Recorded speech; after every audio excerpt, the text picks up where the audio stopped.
В едно от последните им видеа ви бях питала какво мислите за дали мъжа ви е на първо място за вас или децата.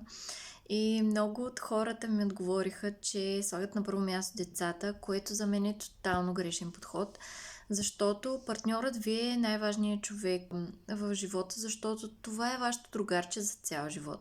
Вие трябва да се подкрепяте и трябва да сте си на първо място, защото така давате един модел за щастливо семейство на децата си.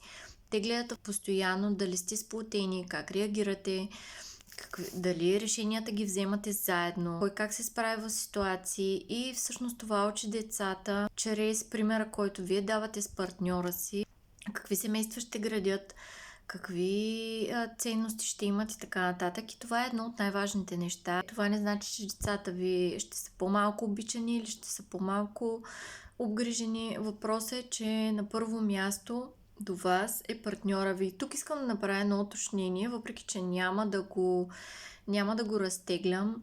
Това важи за сглобените семейства, но всеки трябва да си знае мястото, за да наистина да дадете един добър пример на децата си и да имат щастливи семейства след това.